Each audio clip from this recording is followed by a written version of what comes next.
Faces of America in 3 words. Hope, love, and truth. Rainbow. Roots, fortitude, and change.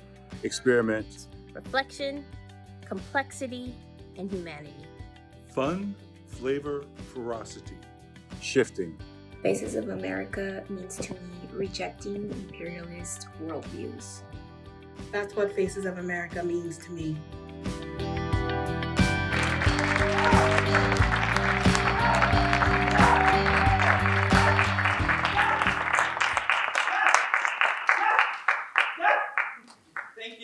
Thank you, everybody. My name is Mike Lesser. I'm the artistic director of the Playground Experiment. My pronouns are he, him, his, and I want to thank you for being here at the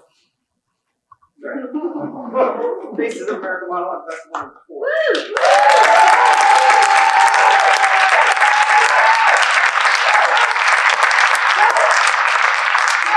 Before we begin, we are currently on the ancestral lands of the Mansi Lenape people.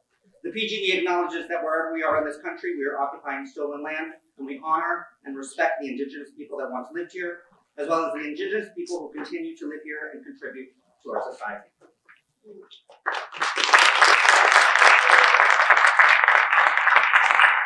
you all for wearing our masks to keep our artists safe. Thank you for being here. This is our first festival since 2019 in person, and I'm super thankful for you to be here. I want to introduce one other person who has been my, we'll say left hand because he's coming from this side of the stage. Ollie Fielding, our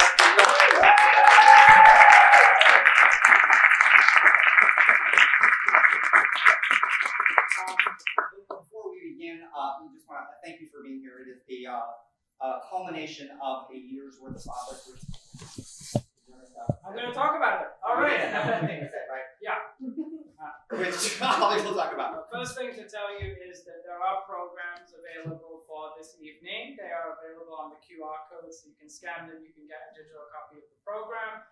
If you didn't already, you can also go on the website. Just want to talk about a little bit about the process that we go through in order to get to this evening. We invite writers from all over the US to submit their monologues to be part of this festival, and we just ask that they follow 3 very simple rules. It must be along the theme of Faces of America, whatever that means to them, whether it's a celebration of America, or a critique of America, it can be historical, it can be funny, it can be whatever they want that fits in that theme. It must be 2 minutes long, so they must keep it quite short. And then each year we pick a word that it must feature. And this year we picked the word kindness, because we felt that we all needed a little kindness in our lives.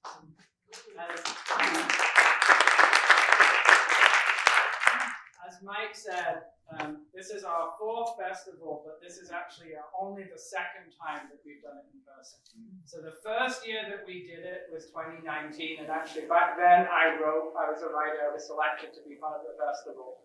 And in that after that process of 2019, November 2019, going into 2020, and everything that happened at the beginning of 2020, when I think about what that did to us all, Mike wrote to me and said, do you think we should revive the festival and do it online and stream it and just bring back those monologues? Aren't these words worth hearing again? And I said, absolutely, let's hear them again. And then I helped Mike bring that back to life and present it virtually. And then in November 2020, we did our 2nd festival digitally. And we've kept going. And here we are back in our 4th festival. And we're back in person!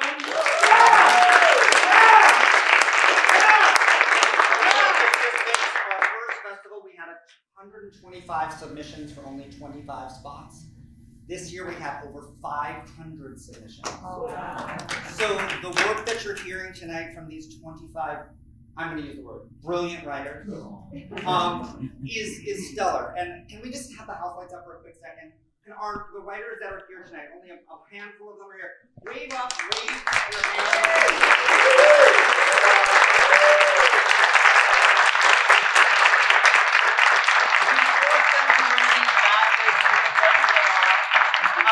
Also in the audience, we have a couple of alumni for people who were in last year's festival or the festival prior to that, who didn't get to do one in person, so we wanted to showcase them. So wave your hands as well.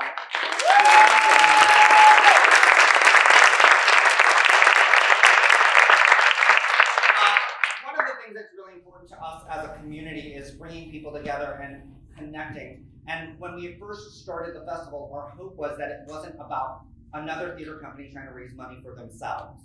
So every year we've selected a different charity and organization that we felt at that point in the world, or in the country because it's America, this part of the country needed to be uplifted. Our first year we raised money for the ACLU.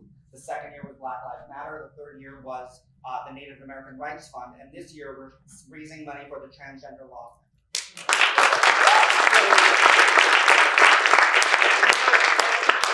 Every amount of part of the ticket sales will go to that. If you buy a book, part of the money will go to that. If you decide suddenly that you are loving the work so much you want to donate some more money will go to them. So we want to thank them for letting us showcase who they are. If you don't know who they are, you can go to the transgenderlawcenter.org and find out plenty more information about what we do. Be careful. You made it. Everybody applause for the always pick on the late. So tonight, besides I thanked. Oh, we have to thank the big important people, the Lower Manhattan Cultural Council, who helped us put on this amazing event by giving us a wonderful grant so we can put these all actors to work and pay them.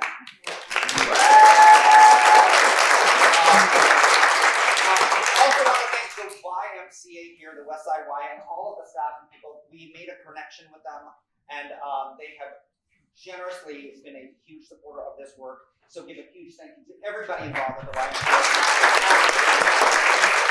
And if you don't know their names, if you go to our program, which you can download, all that information is there. I think I've talked enough. Holly's talked enough. You hear it as even brilliant actors. So we are super thankful that you're here, and we want to welcome you to Faces of America Monologue Festival.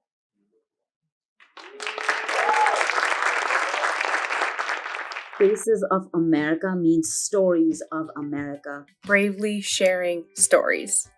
Diverse stories told. Sharing diverse stories. Sharing new perspectives. America's story now. Faces of America means a future that makes room for all stories of America. Congregants, may I share a word with you?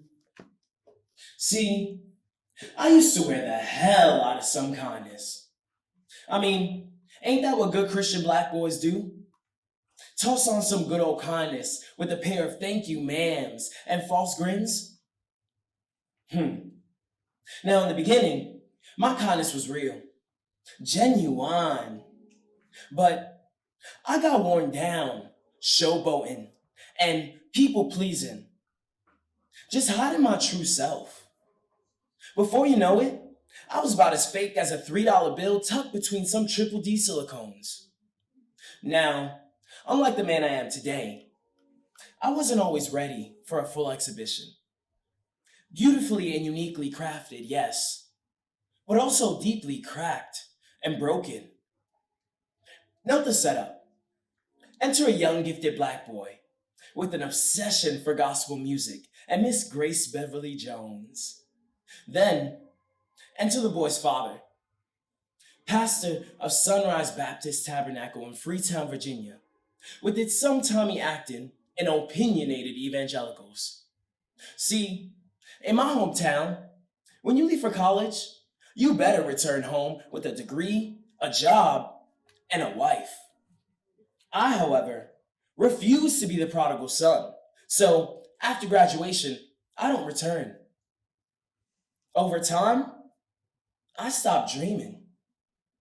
This young, gifted black man in his 20s was afraid to dream. Afraid of anyone seeing the real me. Until one night in a church called Elevate. Listen, y'all remember the reconciliation of Suge Avery? It's a moving scene in The Color Purple when Suge is divinely interrupted by the choir down the road. See, God was trying to tell her something. So Suge ditches Harpo's juke joint to offer a soulful plea of forgiveness from her father, the pastor. It is a moment. It's a moment in which this gifted black man and his own pastor father unfortunately cannot relate. But that night, in the middle of Elevate's sweaty dance floor. I fall to my knees for the very first time. I reconcile with myself, and I realize that bitch Fear, that whole Fear, is a motherfucker. See, that Nick Fear won't let you see what's beyond you. Let me remind you of this. Don't get caught up in the false narrative you concocted for yourself. I dare you to dream and deliver yourself from the narrow perceptions this unkind world will try and push on you. See, the Black American dream is of your own design, not ridden with fear, thoughts preconceived. Dare to reinvent and redefine. A joyous future, guaranteed.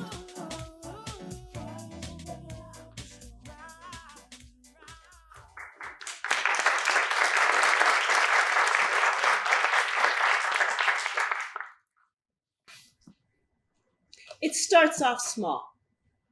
Little slights, oversights. Like saying thank you to someone, only to realize they weren't complimenting you at all. They were complimenting someone else.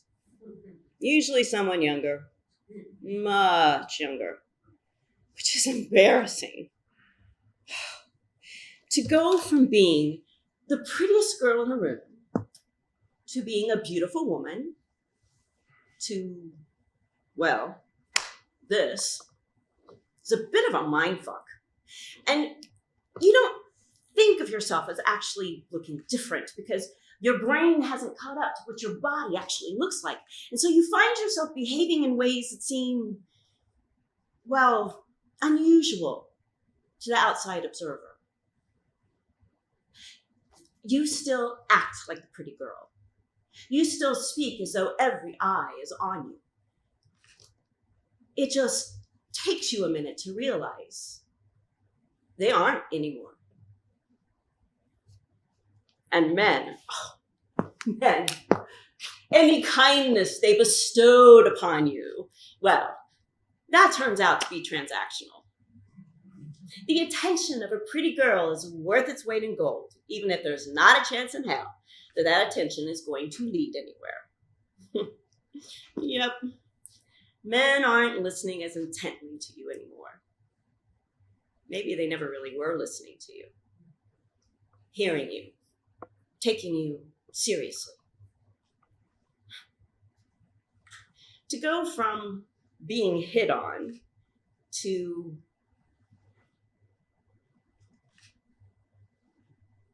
being called ma'am is a giant transition, sure. But to go from being the center of attention to being ignored is worse.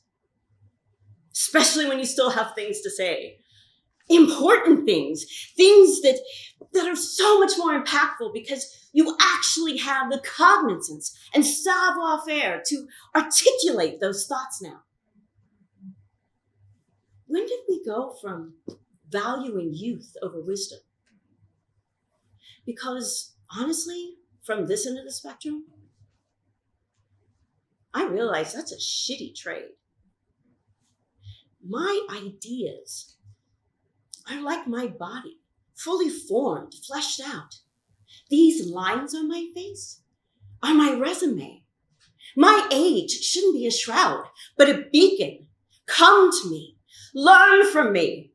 I will not be ignored!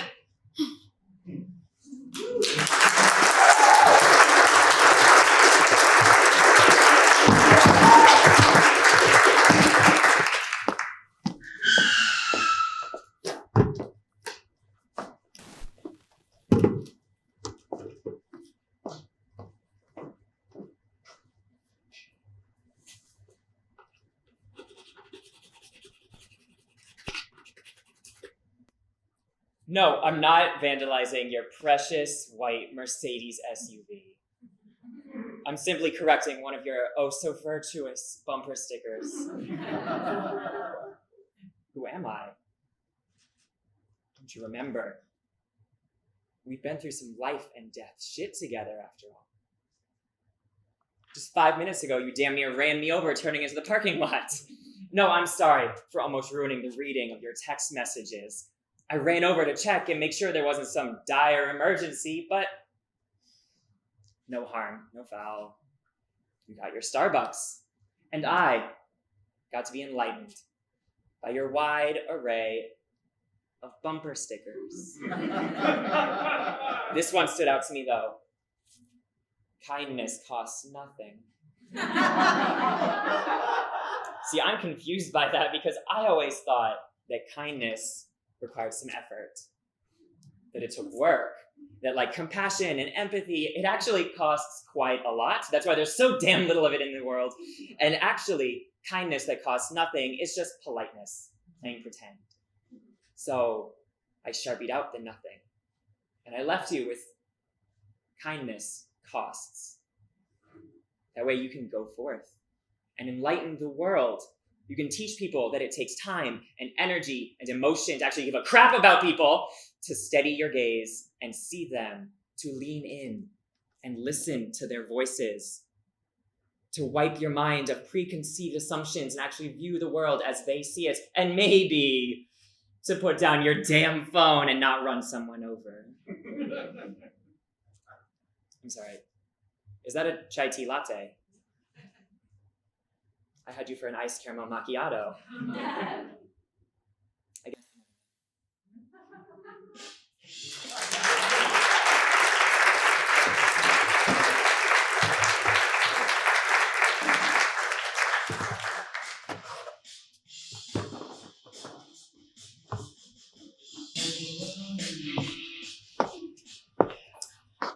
I don't know why Asian Americans have such a bad reputation for being such bad drivers.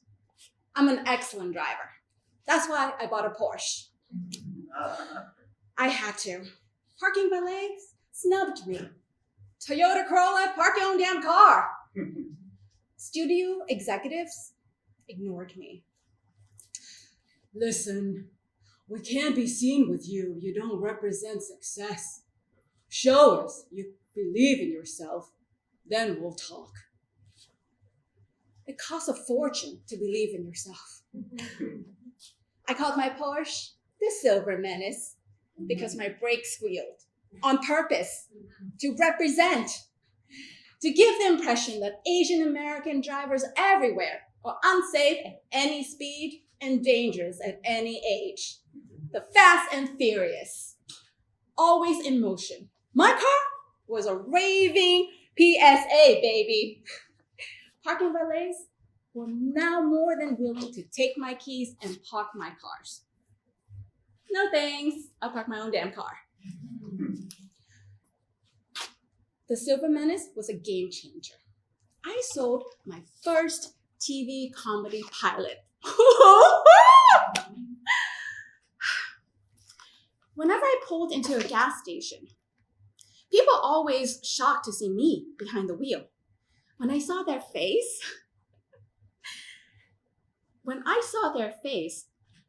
I could hear their brains recalculating. Guys often asked, your boyfriend let you drive his car? Depending on my mood, I'd say, your girlfriend lets you drive that piece of crap. But if I was in a really good mood and that I had a clear exit, I'd say, actually, my girlfriend lets me drive her car. Recalculate that.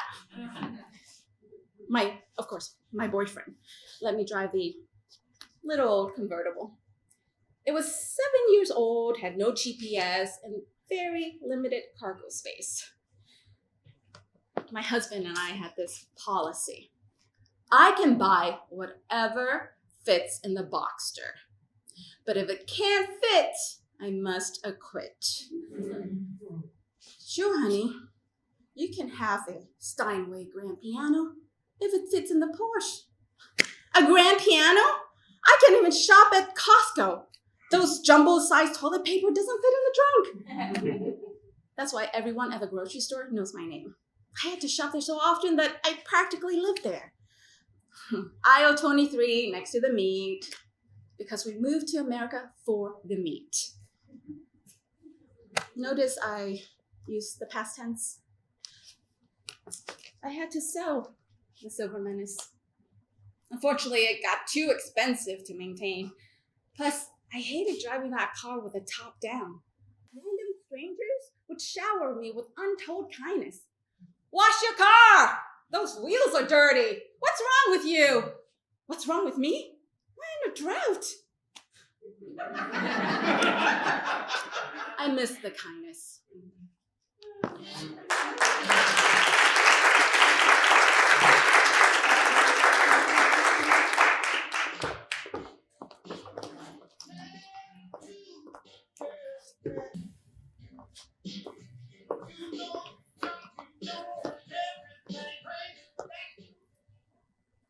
I only had one rule: never tell anyone the truth. But when I looked into those man's brown eyes, I had seen a kindness that I had never seen in anyone before. So I broke my rule. I told him about my time in prison and how hard it was for me to find work with a felony on my record. I told him that I have never been able to hold down a job for a long period of time. But most importantly, I told him that I was ready to live a regular life. Work, sleep, eat, repeat. He listened to everything I said without interruption or asking me any questions. And just when I thought I couldn't put any more words together, he said, "You're hired." I couldn't believe it. I just looked at him and I said, "Thank you." Those 2 words didn't seem like a lot, but I said nothing more. In that moment, he changed my overall opinion of people. People used to judge me when they found out I used to be in prison. There was an instant dismissal, as if anything I said or did didn't matter. So I was looked at as if I was dangerous. I couldn't be trusted. I was unpredictable, and I was unworthy of any consideration. I didn't think that somebody would believe in me if I was honest, and that was my last option. So if I told the truth and it didn't work, I don't know what I would have done. And I am so grateful I didn't have to figure that out. Now, I don't spend that much time believing in God, because I felt like he was always busy when I needed him. But look at where I am today. I am celebrating my 1-year work anniversary. Do you know they bought me a cake? I don't even like chocolate cake, and I couldn't even tell anybody that. So I ate a slice. I haven't given up on my role completely.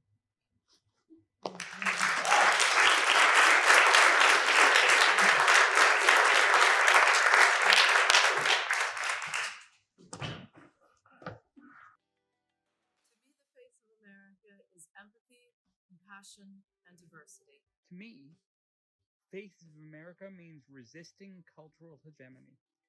3 words to describe Faces of America to me are inclusive, extraordinary, unity, daring, diverse life. Through diversity. And unexpected. And my cat.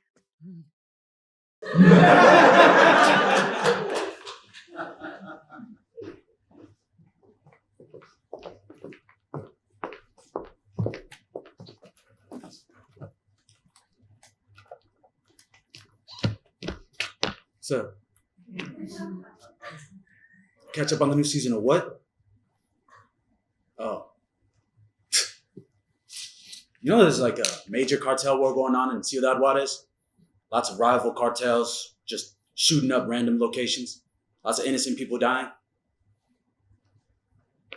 Yeah, they say they're aiming only for the guilty, but ever since the governor thought he'd try to be brave and say they're not above the law, they said, hold my beer. Yeah, I know this war's been going on for years, but when they get desperate, they get violent. And the innocent pay, just like they're doing right now. My cousin wanted to be a cop, one of the good guys. He was even on a team that specifically targeted organized crime. The irony of it all was they were paying off the people he was fighting alongside. But he tried. He tried. Until one day, him and his team, they got set up and cornered, and he was gunned down in the middle of the street. I tell you about my cousin, the optometrist. His wife was a kindergarten teacher.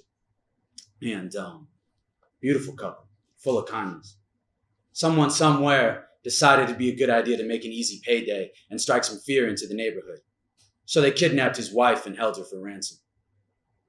The family gathered what they could. A family that was scraping just to get by. They were fortunate to get her back. Not everybody's so fortunate. She won't talk about what happened to her. And of course, they moved towns immediately after. No. I'm not done yet. My uncle had this big black truck, a beautiful truck. He was on a road trip, driving.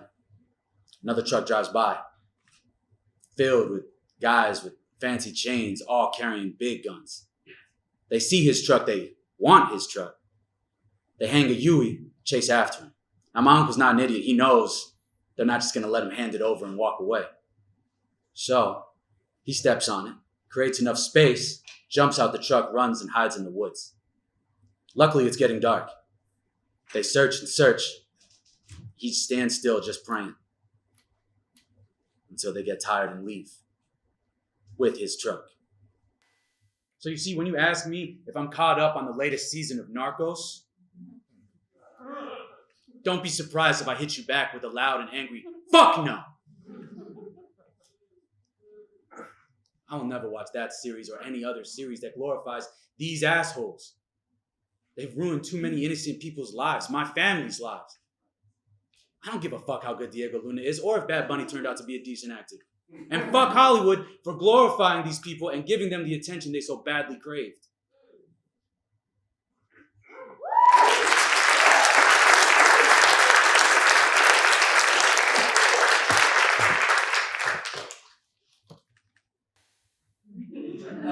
Ain't jazz great?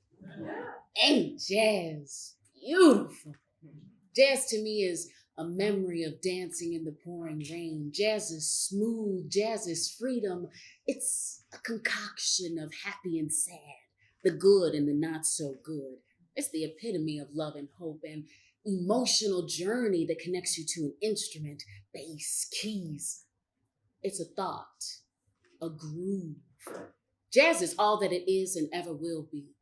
Times when folks call you crazy for being you, doing you. So you take a trip down south to get away from it all aboard that midnight train to Georgia. The whole night long just to get some peace of mind. Jazz does that. It lets you escape. It's the difference between having and not having. It can set you apart, invigorate, and excite you. You know, there was a time where instead of holding rallies and getting defeated, jazz stepped in and saved the day. Oh, yes, it did. Instead of falling in and out of love again and again with the same person, jazz saved the day from doing or saying something you know you shouldn't have done, like giving up and letting that mountain of debt cave in. Jazz stepped in and became you. Drunk and sunk? No more. Mysterious, deep, dark depression? No more. Recession, poverty, lost souls, the wrong damn selection, gone. When good old jazz and blues saved the day, faith and kindness came here to stay. Jazz is the sun, blues the moon. Jazz is the happy notes, blues the heartfelt ones. Moving words of woe and pain, once whispered again and again. Blues stepped in, stepped up, had your back, got you counted, became your friend while scatting on a note. Oh my. Ain't no other style can depict a sad situation and turn it into a joyous occasion than singing the blues. Some chose the wrong road, got locked into a mind of substance.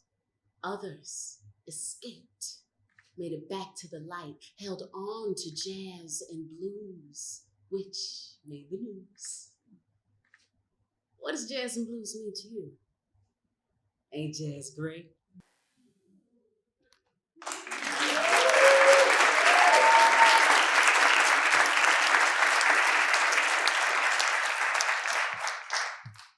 A friend of mine in New York City introduced me to this poetry film. I looked at the DVD cover jacket and noticed that a title was written in the Hindi language, well, more accurately, in Devanagari script, and it said, Konsai. My friend was so impressed that I could read the title out loud. Konsai. The word just slipped right out of my tongue. I mean, how often am I seeing Devanagari script in New York City? A script from India, a script of the Hindi language, a language that I grew up speaking, reading, and writing in. So when I saw the word on this DVD cover jacket, I said it out loud. Konsai!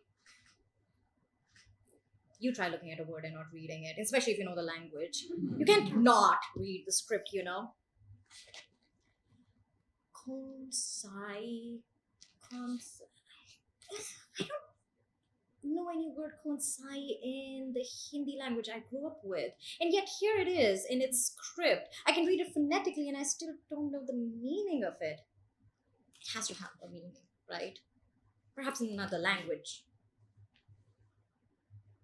And then it dawned on me that just like this unknown word that I could read but I didn't know the meaning of is like me being seen here in this place where I've lived for so many years and yet not have parts of me be understood.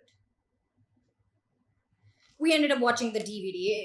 It was a film where the filmmaker traveled all over the world recording languages that were endangered and turned it into a poem. It was a labor of love, capturing the kindness of the people who wanted their language to survive. And that's what the filmmaker wanted to share with us. And yet when I pondered over the title, I told my friend that I think the filmmaker made a mistake. There's no word konsai in the Hindi language or its script, Devanagari script. And I was corrected. I was told the word konsai exists in another Indian language, the Bodo language, and it means to hold something valuable with care because it is rare. I was still confused. I was like, okay, why do we use a word from another language in a script from another language? It just didn't make sense. It's just so strange. And my friend replied, it's not so strange, Shilpi. I mean, your name, Shilpi, is written in Latinate characters. And yet, the word Shilpi means nothing in English, French, Italian, Spanish, all these languages using Latinate characters. Yet, your name Shilpi needs these characters. Your name Shilpi needs the English language because forget about the meaning. That's how anyone would know how to pronounce your name.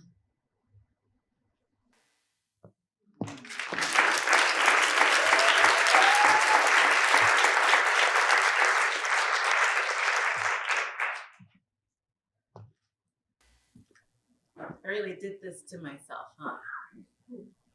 I could have just put the damn bottle away before going live. I should have seen it there. It shouldn't be my obligation to be some kind of icon for trans awareness, but I guess that's the position I put myself in, just because I wasn't careful enough. I've already tried playing off Spiro as a high blood pressure medication with my family, but I couldn't explain away the estrogen as quickly. I don't want to go through all that again.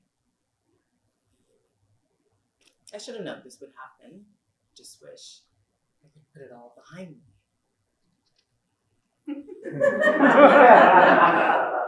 I was going places, you know? I finally made it to a place where I don't have to convince myself that I'm allowed to play the roles I auditioned for. I made it. And now I'm expected to remember where I came from to get here, to talk about it. I don't want that.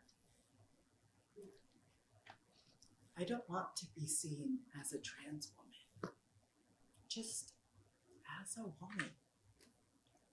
I don't want people to see me and have that be the first thing that they think about. I want to go back to when people admired me for my talent, not for how well I pass as a cis woman. When people would stare at me because they were starstruck. not because they're trying to see how I would have looked as a man. Then people showed me the same kindness as everyone else, not throwing it out the window because they think I'm so different now. All I ever wanted was to be an actress. And I don't want to have to change the way I see my own dream again. I'm not an inspiration. I'm not a portrait of what femininity is. I'm not a paragon of the transgender community. I'm just living my life. One stupid bottle of pills in the background of a live stream, though, and I don't get to anymore.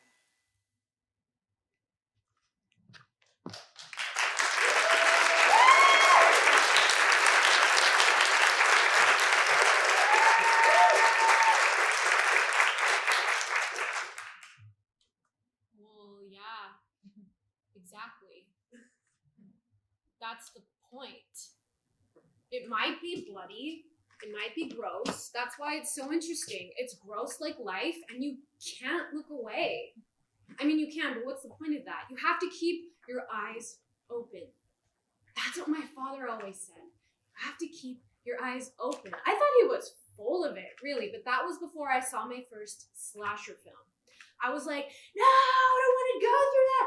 I don't want to see any of that. Kind of like that whiny ass stuff you're doing right now that frankly is beneath you, really. I mean, you're strong enough or whatever enough to get through anything, to survive anything. You've proven that by living your life in a country like this. Look at you. Your ancestors have proven that. And you wear your strength like a badge. Like a kindness. I'll go with you. I'll hold your hand even. That might be weird, so forget that. But I'll go. Because it'll be really good for you. And not so bloody where it's like, ugh. It's more like, ooh. And not so scary neither. You keep your eyes open and it's not so hard because you're up there with the guy running away from the dude with the huge drill or the chainsaw or the machete or whatever. And that's what we do every day on the streets of New York or Texas or Iowa. That's what we do in our mind. What is that? Am I gonna survive? Is it gonna get me? That's what's in the news. Migrants dying, global warming, people being shot. It's reality, so it makes sense for us to go through it collectively, in the dark, to prepare, practice, breathe, hold our breath together. Even if you're wearing a mask in the movie, that's your right. Survive the craziness. Be the chosen one. Live! Because none of us gets out of this life alive. These movies show us what it takes. Let's go. They won't even miss us. By the time they do, we'll be back. You're not scared. You're excited.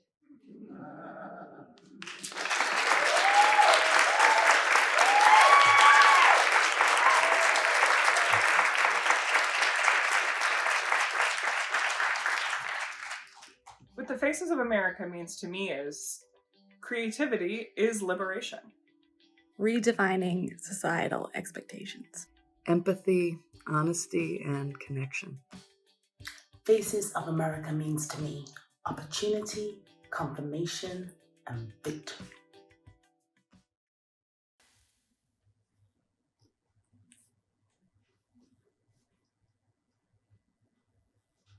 Hey, put Mom on the phone. I know it's my wedding night, dork. Just do it. Mom? Where am I? I'm at the hotel. I'm in the walk-in closet. Tony's in the bedroom. No, actually, everything is very not okay. I can't go in there until we talk. Don't keep him waiting. Okay, I think Tony's fine, actually. In fact, he is raring to go. And I'm the one with questions. So, you and Dad had me sign a purity pledge, and I loved it. The pledge, the ceremony, the ring, all of that.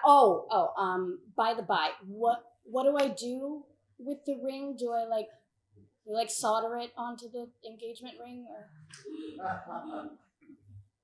Yeah, okay, yeah, that's fine. I can go to Michael's or something on the way back home. But anyway, so Tony and I have been good, so good. I swear on the Holy of Holies, not even second base. But I actually even worried at one point that he might be gay. But when he picked me up, he and it carried me over the threshold. He had the same kindness in his eyes. There was just also this hunger fueled by it. So you mentioned something along the lines of a grand piano, not the Mormon tabernacle organ. I have no idea how to transition from purity to the female Human Torch. I was excited, but now I'm halfway scared to death. So, I need step-by-step instructions. Yeah, I've got a pen. Go. What? Oh my God. And then what? Are you serious? How? No, I am 100% sure that they never did that on the Hallmark Channel. Do you do that with that? Oh my God! No! What? No, I'm sorry. Forget I asked. I'm wiping my memory. I don't know. Maybe we should have watched some BET.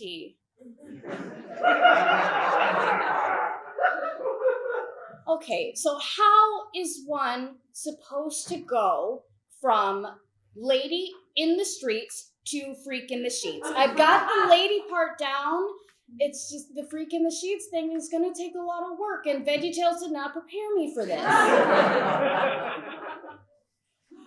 And there's something else. So I just realized that every wedding dream I've ever had has starred non-Black people. I don't know how to bring myself to Tony as who I am and who he is. I'm not blonde. Tony doesn't have a square jaw. Our hair doesn't blow in the wind, not without help anyway. I pictured a Verbo ad, and we're at the DoubleTree with a Costco discount. Everything in my head feels so fake, and I desperately want tonight to be real and true and good and pure. But I can't square the circle. So do you know how? Because I need like a crash course. And then I think I'm still gonna need you for like a real long time.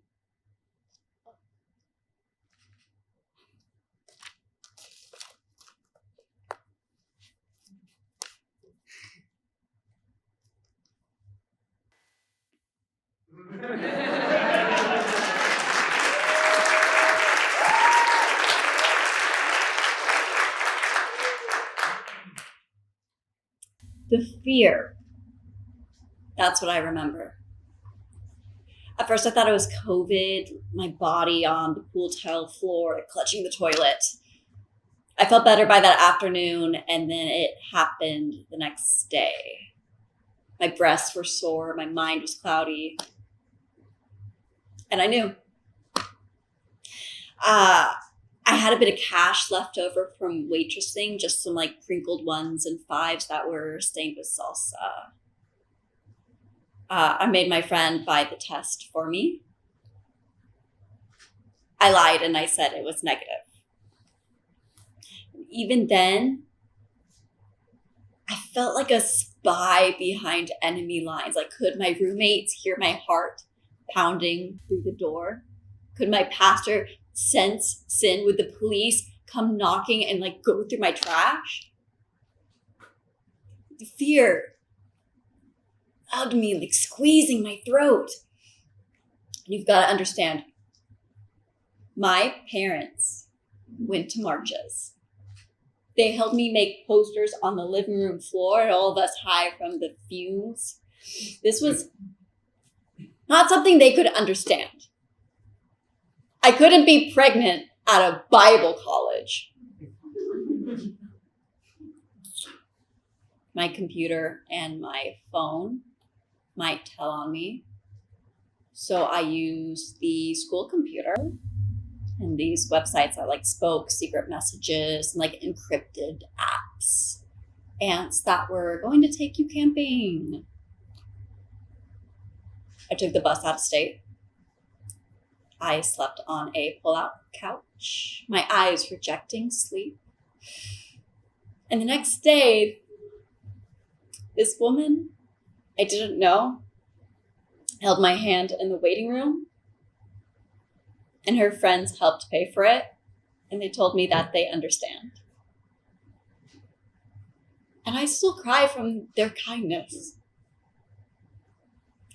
When I went home, I told my roommates that I had COVID and I had to isolate, and no one ever knew.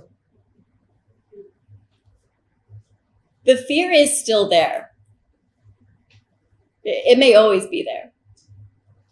But when I feel my chest and my throat tightening, I think of the kindness and I can breathe again.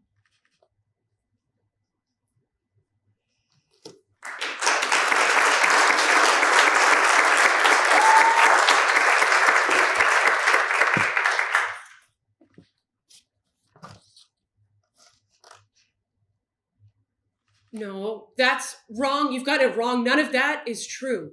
It was 10:30 or so. I was tired. It was a long day of traveling and work had pushed us too hard. I never want to be on those international flights where you just have to get off the plane and go, even if you forgot to take a Xanax or one of those melatonin pills. I just wanted to go to the hotel and go to sleep. I turned the key in the door and something didn't feel right. It was a suite. That should be in the report. I didn't go into the bedroom really at first. I went into the restroom. I took my eye makeup off. I thought about taking a bath or even a shower, but I felt too tired. So I went into the bedroom. And there was a crib in it. That was... Well, if you know me, like really know me, then you would know.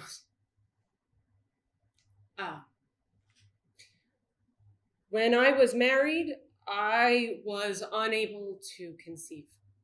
We tried, and it just never happened. And my husband was so hell-bent on having a kid that was actually his, birthed by his wife and not just some whatever, that he left me and remarried 6 months later and has a flock of children, and I threw myself into my work. And so, going into my room to see a crib with a baby moving around in it, a little girl cooing and doing that gentle baby kick thing they do. It freaked me out. I started scrambling around the suite trying to see if there was a note or anything. I didn't call downstairs. I didn't call the police. I just picked her up and I held her. And we connected. And at that moment, I gave her a name, Edie, after my grandmother. She was so calm. And I was so calm. And we slept peacefully through the night. When I went downstairs the next morning, there was so much commotion. I knew it had to be because of Edie, and I panicked. I knew they would find her and take her, and I didn't want to give her up. I don't want to give her up. Whoever left her in my room, whoever did that, they knew what they were doing. Right? They know what makes me tick and what makes me stop ticking. And it worked. I'm tired. I was framed. I have nothing to hide.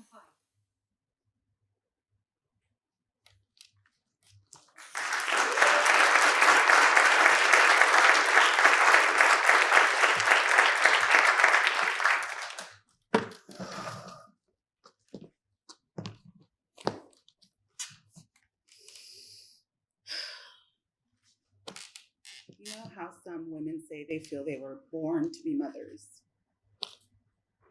I didn't get that gene. I've always been on the fence about having kids. I assumed when I met the right person that I'd be swayed to one side or the other. You know, that fate would do me a kindness and pull a clear answer out of that fog and ambivalence. But even though you're the right person, that lighthouse that I've been looking for, I still can't see through it.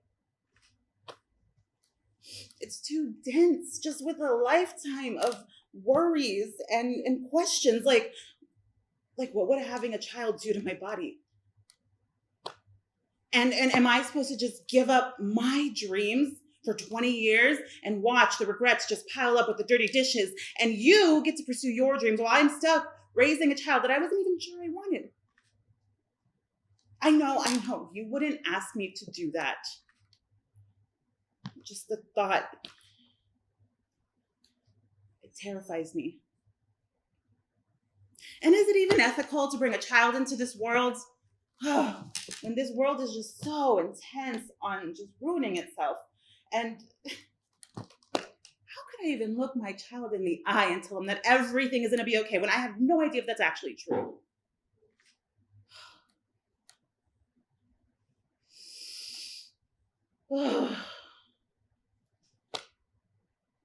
But then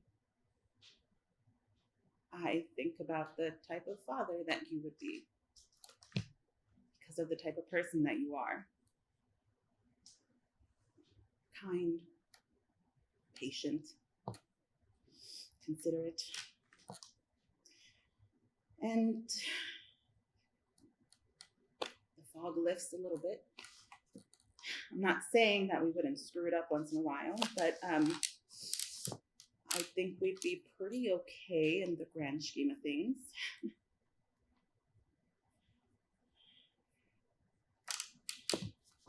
You know, maybe that's just all we can do.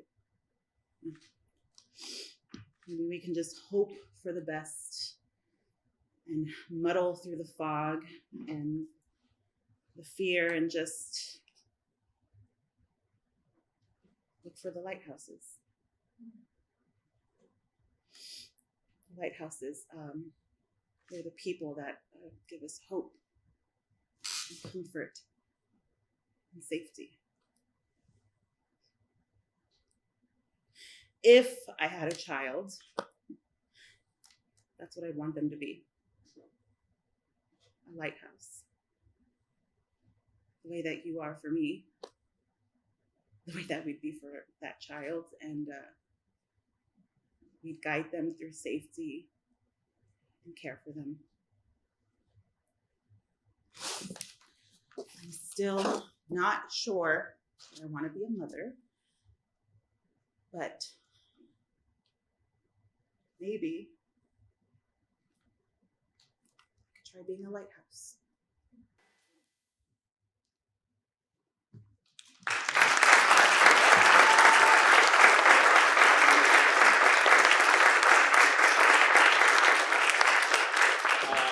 My son had colic. Yeah, I see some nods. Anyone who's had a baby with colic knows. It started when he was about 6 weeks, and it seemed to go on for an eternity. Me and my wife started to wistfully remember what sleep was, and then all of a sudden, he just stopped crying, like a miracle. Like all the cry had just gone out of him. Yeah, like a miracle. I think me and my wife fell asleep before our heads hit the pillow. And then at 2 in the morning, I wake up to the sound of glass breaking and the baby crying. And so I don't think, I just get up and I grab the first thing I can find, which happens to be my wife's softball bat, and I run downstairs and I scream, "You woke the baby! You woke the baby!" And this man who's all in black, one hand is holding a t-shirt and the other is holding a knife, it just stares at me, and I'm still just screaming, "You woke the baby! You woke the baby!" And he runs out the front door, and I'm just, "You woke the baby! You woke the baby!" And he's down the street, and I'm still screaming, "You woke the baby!" And at this point, I have to stop because I'm completely out of breath. And fear is a better running motivator than rage, apparently. Or I'm just completely out of shape. And then I look around and I see that all my neighbors' lights are on. And there are sirens that are approaching. So I go back home and my wife is holding the screaming baby in her arms and she hands him to me. And this detective comes in and she takes our statements. And then with as much kindness as she can muster, she says, that was really dangerous. He was chasing after an armed robber. And I said, I know. But he woke the baby.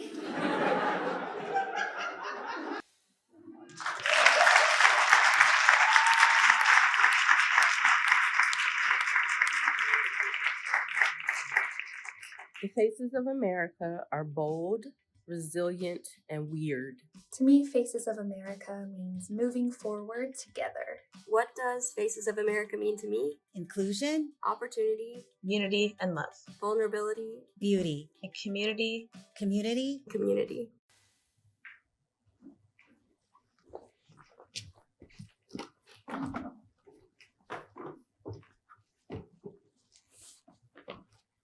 I am Miss Mary Dugan. I call myself Mary Dugan. I am from Cedar Chips, New Jersey. It's a pretty little town filled with pretty little homes, owned by gay couples, pretty and not so pretty. They're not just gay, they're not just homosexuals. They are gay homosexuals. The next generation of fairies. They're living longer. They're living, period. They're gainfully employed. They're married. They're adopting kids. They're having turkey baster babies. And they're coming to a town near you.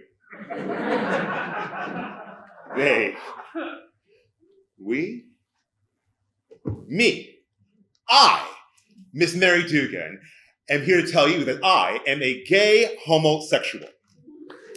Cedar Chips is the West Hollywood of the East Coast, with smaller pecs, bigger waists, less Botox, fewer rugs, less cashmere, more blends.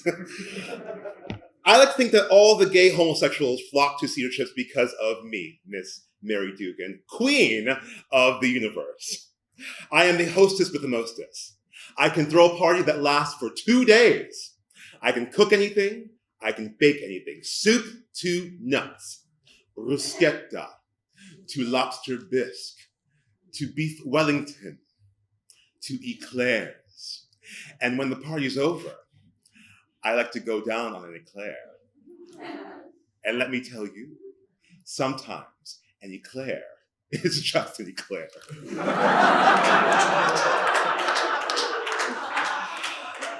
I got the new name Mary Dugan years ago. Somebody was talking about Gary, the hot UPS man. He's married and has kids, but that doesn't stop him from dropping his pants when he drops off a package.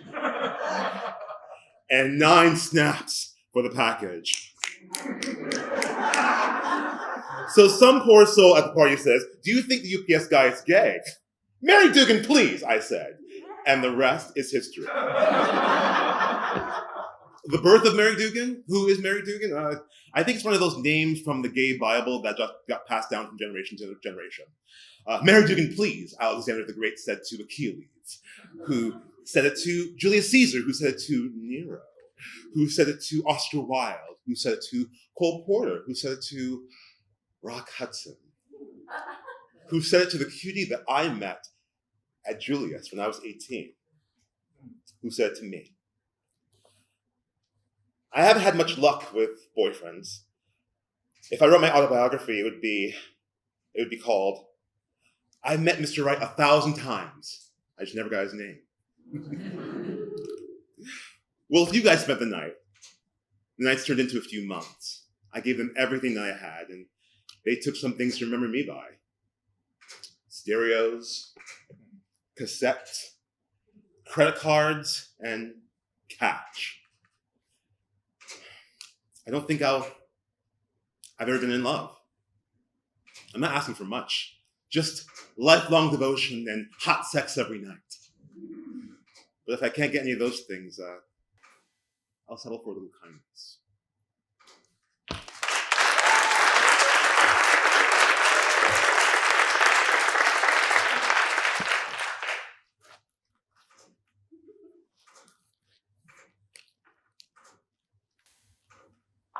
I say the wrong thing. Sometimes, a lot.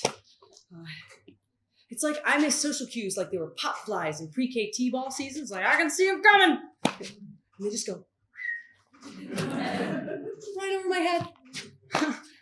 I've never been athletic or particularly good at anything that requires much coordination, skipping, biking, sex, unless you were interested in sex with me, in which case I am perfectly proficient, I swear. I'm sorry, what was the question again? What am I looking for? Right. Yeah, maybe kindness. Living is hard. It's not very fun, you know? But then sometimes you meet someone and they show you what they like, and then for a while you can just breathe again. Like my friend Faye, for example, she booked us tickets to Norway, made me hike a mountain. We stayed in a maintenance shack in bunk beds for $3 a night, and I would never have gone on that adventure by myself, but Faze knew that if she loved it enough, I could too. And now I can say I've been to Norway, and I hiked a mountain. You know, I got pictures of you. No? It's cool. No worries. Yeah, anyway, I think kindness can also be just what you're doing now. Just sitting and listening. Yeah, that's sort of what that means to me. I like to listen too, but I like to talk more. I like it, especially when people say what I like, and I like what they like what I'm saying. I like to make people laugh. I like being funny. Sometimes, when I'm being totally serious, not trying to be funny at all, they laugh. I like it when they do that.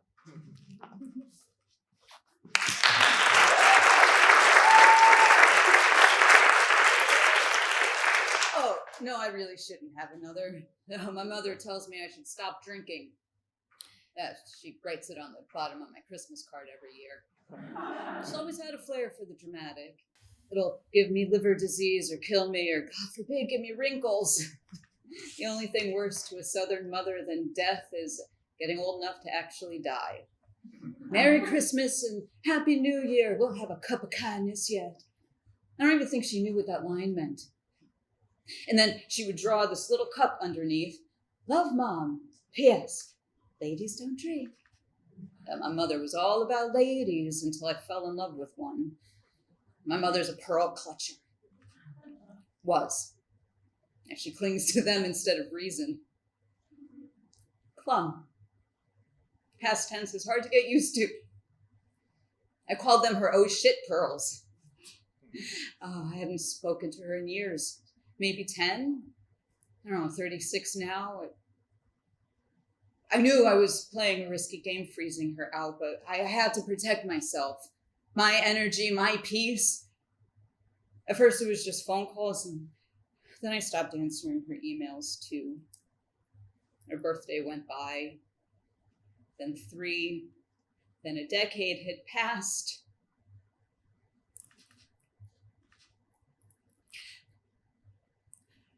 But I can still hear her so clearly. I can still see her so vividly when I close my eyes. And I know realistically she wouldn't have looked or sounded the same as she did the last time I saw her. That every time I turn a memory over in my head, small, minute detail changes. A memory of a memory of a memory. Real in its own way, but not reality. Turns out you can't pause time. God, I see it on my face every time I look in the mirror. I see her too. Good Jesus. Can't stop fiddling with these things. Fiddling. Oh, what kind of word is that? Like, I'll tell you what kind. It's the exact kind of word my mom would use. But see, these are them. Like, these are her pearls. She gave me her pearls. It's my dead mother's pearls. I wasn't making them up. Her first and last act of kindness. Or maybe they were a huge fuck you. You know what? I'll have another. After all, ladies don't drink.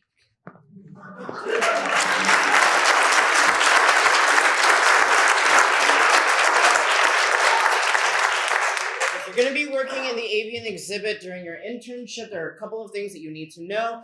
First, that bird to your right is named Cassandra, and she is a cold-hearted princess, and she will wing slap you in the shins if you cross her. Second, while you are feeding the birds, you will get asked, well, what kind of bird is your favorite bird? You'll get asked this 100 times a day, and you have 2 choices. You can either tell them the truth, or you can say whatever they want to hear. I used to say, oh, the bald eagles, they're my favorites. And they would laugh or smile or nod. Simple, easy. And then one day there was a student on a tour, and they asked, and I looked them in the eyes, and I decided that they needed the real answer. I said, my favorite is the ruff. That one that's over there, waiting in the shallows. Scientists have identified 4 different genders of the ruff. That one is specifically called a fader. It has the plumage of a female and the equipment and behavior of a male. For thousands of years, they have existed living completely outside of our ideas of gender. And they have explored the coastlines of the world. The ruff is my all-time favorite bird. And the way that student's face lit up, I mean, I knew then that while the easy answer was faster, the kindness of truth was always going to be worth it. And lastly, if you are feeding the birds, do not sit under that tree because you will get pooped on.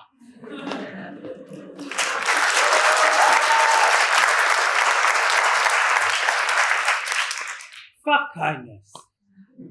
We Crips need cash, not pity. Reliable transportation is a major issue, so a work-from-home position would be ideal. Sex is the perfect stay-at-home job. You don't need to get out of bed, and most days you don't even need to get dressed. Think about it. The answer is right in front of our faces.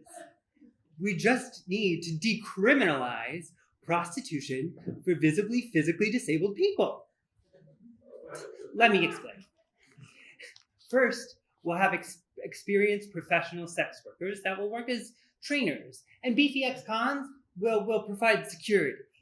Therefore, giving employment to another marginalized group. Not only would employing disabled folks broaden the tax base, but it would bring a sense of pride to a historically disadvantaged community. Think about it. If you had the choice, how would you rather be known? As a quadriplegic? Or the best cocksucker in Northwest Wyoming? I'll take cocksucker for 500, ma'am. I think this idea could scale up rather easily. And once we go large scale, well, that'll make a whole bunch of you a lot happier. Imagine you're on a bus. It's morning on a work day. You're not running late, but you're definitely cutting it closer than you feel comfortable. The bus stops. There's a guy in a wheelchair waiting to get up. Between the lowering of the platform, the raising of the platform, the waiting for the driver to get the folks at the front of the bus to move so they can get the guy situated and locking his chair into place, it takes friggin' forever. And now you're late and you secretly hate people with disabilities just a teeny bit more. Same situation, except this time, the guy is wearing a denim jacket with a QR code on the arm. You've heard about this, but you've never seen it in the wild. So you take out your phone, you scan the QR code, and you're immediately taken to a website where you realize this ordinary-looking man is actually a certified analingus master. Now, depending on who you are, you might take a long lunch, or you maybe come home an hour later. Or, if this doesn't turn your crank, I'm certain that learning about it put a smile on your face. Now, I'm not saying we should lead with analingus, as that's rather a niche market, but it demonstrates the range of services possible, from the obscure to the quotidian. In terms of market share, I believe that the majority of people enjoy some form of oral sex. So that should be the thrust of our website splash page. Picture it with me. A bright yellow background with red lettering. In the upper left-hand corner, an impressionist hammer that looks like a cute cartoon cock. And a red sickle in the shape of a smiling mouth. And then, right across the top, in 24-point type, it says, Coalition of Crippled Cocksucking Professionals. Yes, that's right. The CCCP.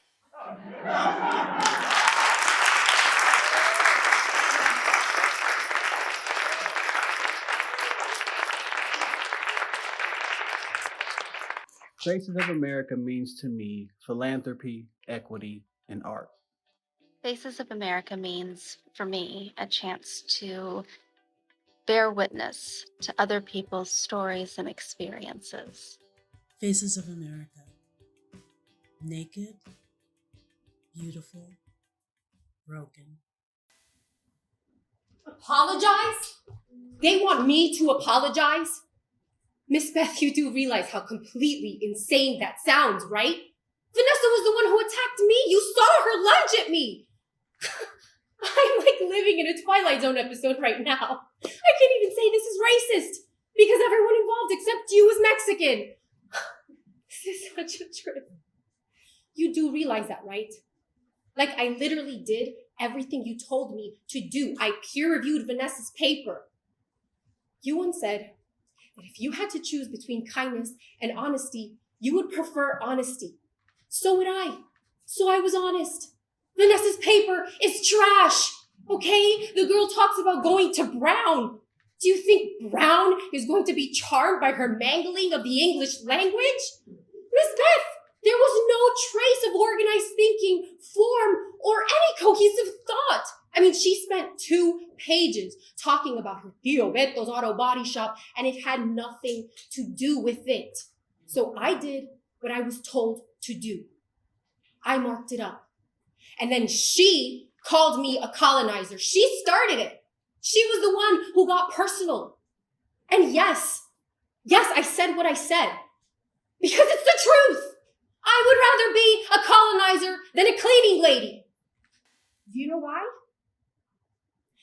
Because it's almost 6 o'clock, right? You're going home after this. You're probably gonna make dinner that you get to enjoy with your family. Well, my mom has spent the entire day cleaning toilets in other people's houses.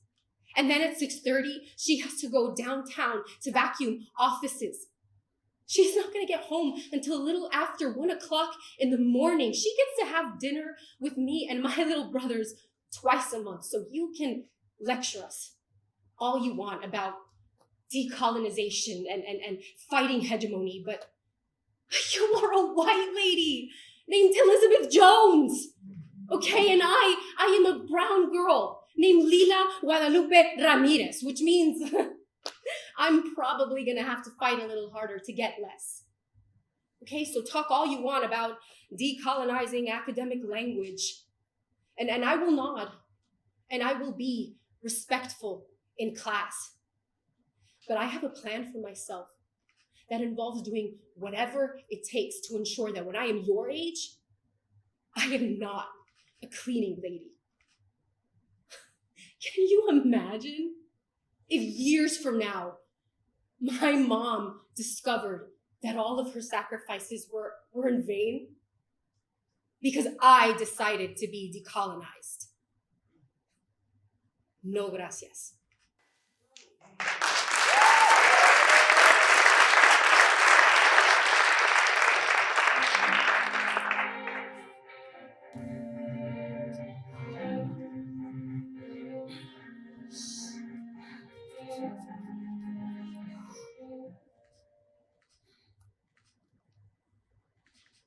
I know what it feels like when you're afraid of looking up, of being heard, of being seen, of being discovered. I know that feeling from Syria. It paralyzes you. You just wish something would happen, either catch me and kill me, or promise me safety and freedom forever. Please, just one or the other, because the in-between, the waiting for the unknown, is much harder. I had good days with my parents. They were false good days. You knew they weren't real. They were real experiences and moments, but they're like bandages, you know? Hiding the scars, not healing them. Pretending the wounds are not there, but they are. I go to college here in America. Not for dance, but for medicine. I wanted to be a healer. But I took ballet in Syria when I was a small child. And then I stopped. Well, I had to stop. There was no more ballet. But then when I came here, I wanted it back. I wanted that part of me back. Even though it was so long ago, I just wanted to do it again, to feel it again. Some of it I can remember. Most I can't. But I enjoy it.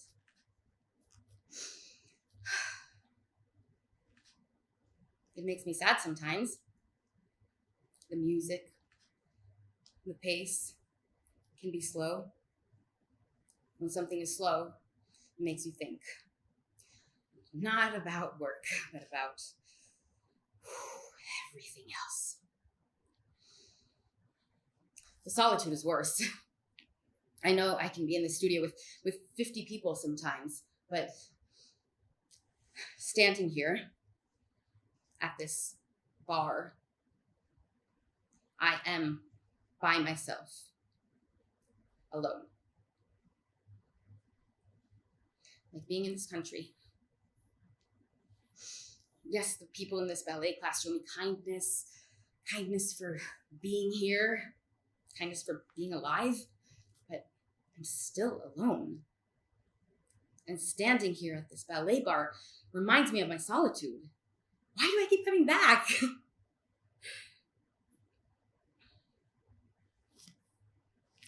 Perhaps it reminds me of myself. The real me. Not what I've become. A statistic. An image. A refugee.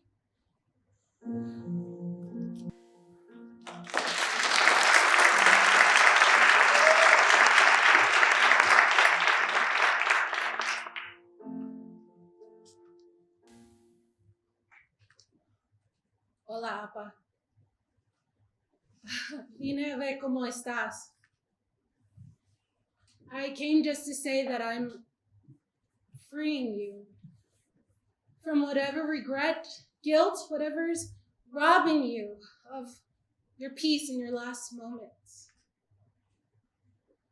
Everyone's telling me that I don't have to be here, and I agree. But I thought if life put me on some fucked up obstacle course that went on and on for decades, if I was steeped in deprivation, I too would make some bad choices. And I'd hope someone would just give me a little grace, some kindness. I wish things were different. You know, I just keep wondering, why couldn't he just fucking show up? But I see no one showed up for you. Someone was supposed to tell you that they loved you. And they didn't. Hold you when you were scared at night. Wake you up and wish you happy birthday, but they didn't. And I know they didn't, even if you never told me. God, I realize I don't even know you. I wish I just knew just so much more, because then things would just make a little more sense. I'd have more answers and just an understanding that would just cool the heat inside of me every time my anger and my disappointment and my hatred just would bubble up and just keep bubbling up to the point where I felt that I hated you.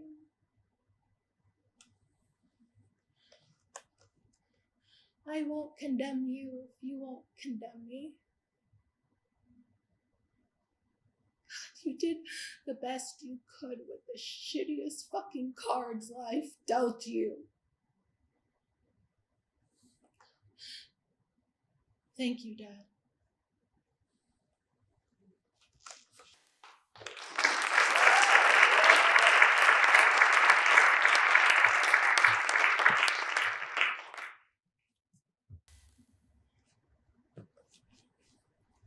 The fog of war?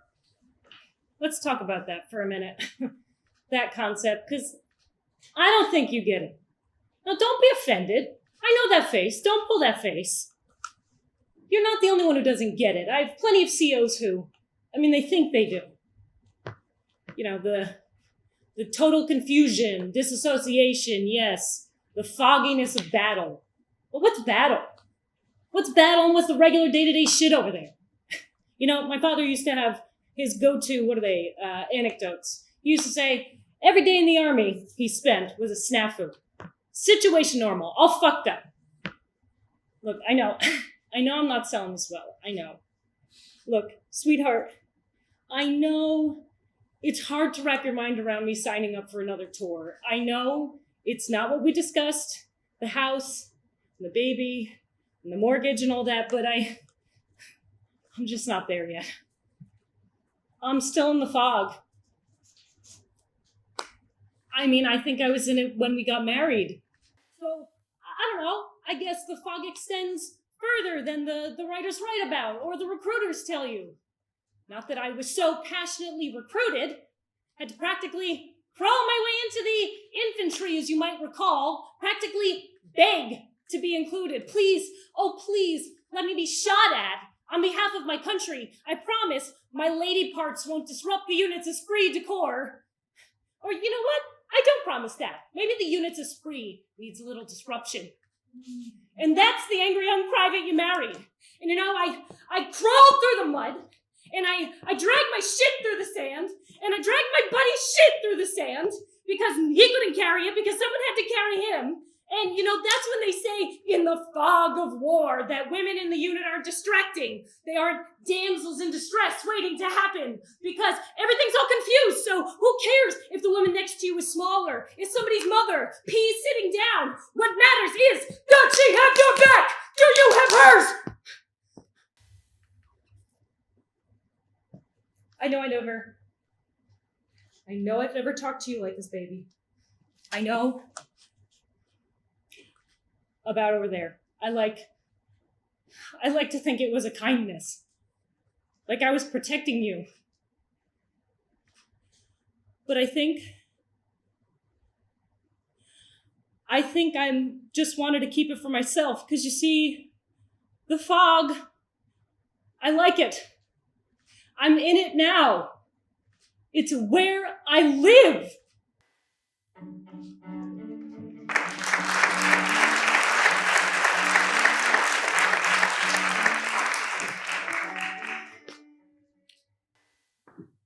I want to be remembered as someone who loved endlessly and overflowed with kindness.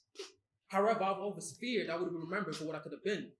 He could have been a great actor. He could have been a great father. He could have been a trailblazer, the world might say. I could have been blank, but blank. I've always been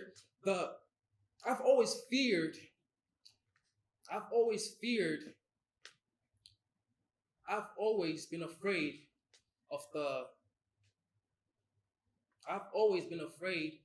of the butt in my story. How could I not be? I'm a young black man living in a country that always halts my people's potential by forcing butts into our narratives. You see it all over the news and your social media feeds. Many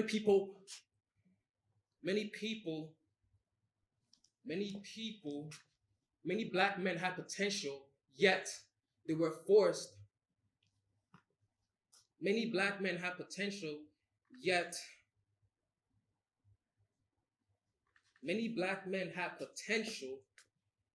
a cop shot them. Yet they were wrongfully convicted. But, this fear of the word but has drowned my mind. I could choose to achieve my dreams, yet there's always going to be a but. How could there not be? I often have intrusive thoughts suggesting that maybe I should fuck up my life that way if the but inevitably comes, it will be my own doing instead of our racist society. That if I do the most terrible deeds, then at least I could live my life hopelessly knowing that I am self-sabotage instead of living optimistically, only to be hit with the reality that America thrives off of throwing a butt into a black man's hopes and dreams. However, today, I choose to challenge my intrusive thoughts in society. You see, society will try to break me, but they will not succeed.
stage. Camera shot. Thank you guys so much for being a part of this amazing festival. As we said, this is a benefit evening for the Transgender Law Center. So if you still want to give more money, there's a little code over there. Feel free. Also, if you notice over here, there's 3 books. 1, 2, 3 for volumes 1, 2, and 3. As of right now, in your program, you can click and buy all of these monologues in a book form, and part of that proceeds will go to the Transgender Law Center as well. So if you want to read them and take them and cherish them, they're great holiday stuffers. Is that the word? But it sounds weird if you say it that way. So, it sounds weird. Sorry. I said it. I was thinking it. And I'm like, you can buy them for a friend. Feel free. And thank you guys so much. Again, give it a huge thank you to all of you. I do want to just say, just to give a heads up, some of these amazing artists came in like literally 2 days ago and joined us last minute. So we lost one of our amazing artists as we saw the opening to that lovely thing that happened, but he was brilliant in his video, and we still wanted to make this happen for you guys. So thank you, and I'm just overwhelmed because you're here and you're in person. So thank you for being a part of the Playground Experiment, and have a lovely evening.